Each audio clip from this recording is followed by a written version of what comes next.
Good day everyone. Once again, this is Mom Jan for my fourth video. It's always fulfilling that we are able to share good things we know, whatever those are. Our topic for today is Peperomia Pellucida, or pansit-pansitan here in the Philippines. What is pansit-pansitan? Peperomia pellucida is a common annual weed native to tropical North and South America. In Malaysia, it is variously known as sirisina, ketumpangan air, tumpang angin, or kahujao. In other parts of the world, it is known as pakrasang, Thailand, kangkua, Vietnam, silverbush, mantuman, pepper elder, or rat ear, North America, kakakaka or surukan, Indonesia, usuba sunakosyo, Japan, alumbre or erva de vidro, Spain, mashitandu chedi, panunoa, toyakanda, or Varshavu, India, Peperomi or herb Kolobwa, France, and Luchi Pata, Bangladesh. The plant flourishes in moist as well as in shady areas and can grow up to a height of 15 to 45 centimeters. Peperomia pellucida is characterized by its smooth, fleshy, and heart-shaped leaves, succulent stems, shallow roots, and minute flowers, which eventually grow into numerous tiny seeds attaching on the cord-like spikes. Here in the Philippines, we call it pansit-pansitan or ulasimang bato, ulasiman ihalas, Bisaya, sinaw-sinaw or tangon-tangon, Bicol, Linlinaaw, Ilocano, and clavo-clavo, Chavacano. Karaniwan nga po inaalis natin ito sa mga halamanan natin na parang damo lang. Yun pala ay napakasustansya. A brief history of pansit-pansitan. Ethno-medicinal uses for the plant vary. Pansit-pansitan or Peperomia pellucida has been used for treating abdominal pain, abscesses, acne, boils, colic, fatigue, gout, headache, renal disorders, and rheumatic joint pain. In Bolivia, Alteños Indians use the whole plant to stop hemorrhages. The roots are used to treat fevers, and the aerial parts are used as dressing for wounds. In northeastern Brazil, the plant has been used to lower cholesterol. In Guyana and the Amazon region, it is a popular cough suppressant, emollient, and diuretic. It is also used to treat proteinuria. It is also used topically for skin disorders, such as acne and boils. In the western part of Nigeria, it is used as water extract in the treatment of high blood pressure and urinary tract infections and insomnia. Here in the Philippines, it is one of the 10 medicinal plants endorsed by the Department of Health. It is used to decrease uric acid levels, which is the cause of arthritis and gout. It can be used as a decoction or eaten raw as a salad. When we say decoction, it is a method of extraction by boiling to dissolve the chemicals of the herb or plant material. What are the medicinal properties of pansit-pansitan or Peperomia pellucida that make it a potential to cure diseases? Number 1. Protein content of pansit-pansitan or Peperomia pellucida is comparable to that of other leafy vegetables, where the protein content range from 7% of fresh weight or 30% of dry weight basis.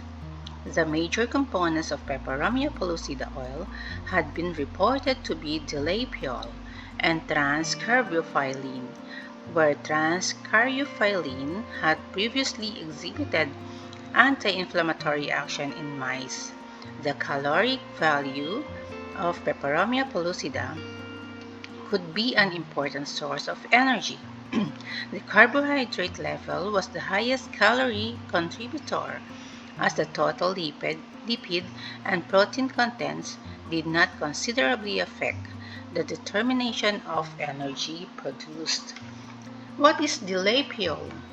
It is an essential oil with great exploitative potential, and it has proven effects against traditional cultures of phytopathogens such as fungi, bacteria, and mollusks, as well as analgesic action with low levels of toxicity. Ano naman po itong binanggit na transcaryophyllene?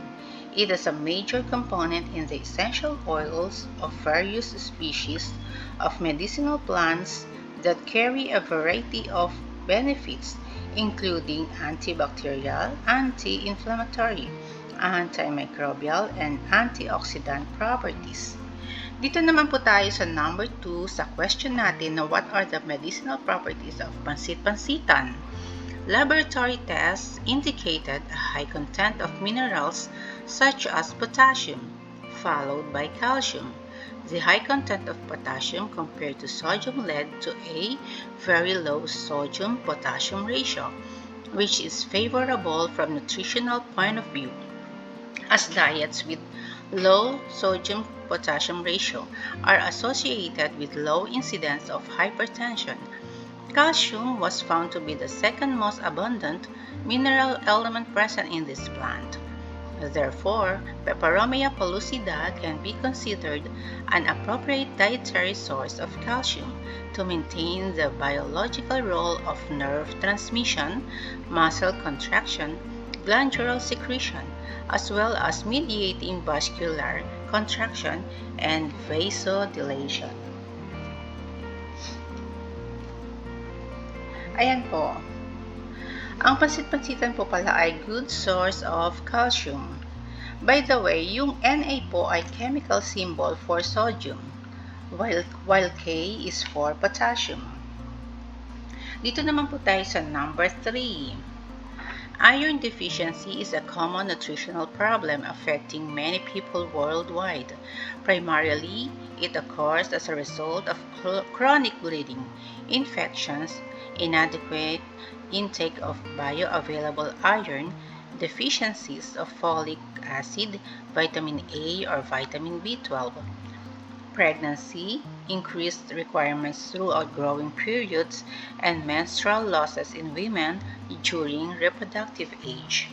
The high amount of iron found in Peperomia pellucida indicated that the plant could be a good source of dietary iron to overcome nutritional deficiency of iron if supplemented in the diet.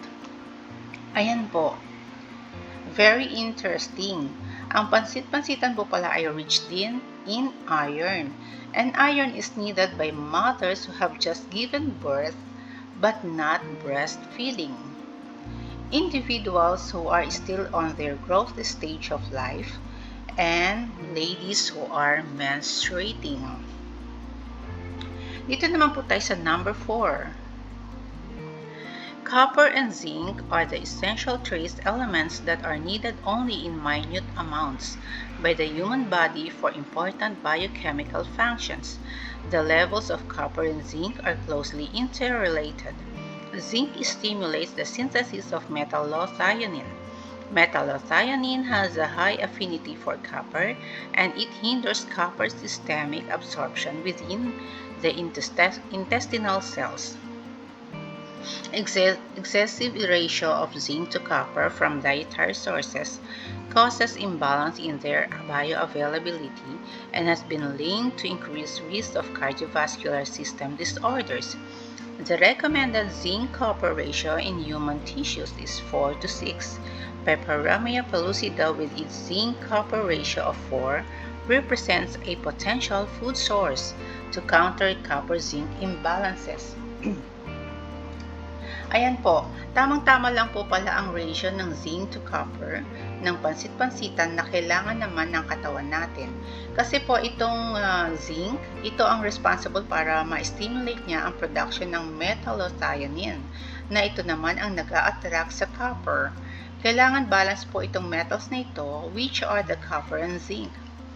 Sa illustration, pinapakita dyan yung nasa middle ay ang metallothionein na kapag ito ay steady, meaning balance ang copper and zinc, ang result, kusang nag-detoxify ang body system natin, particularly the liver.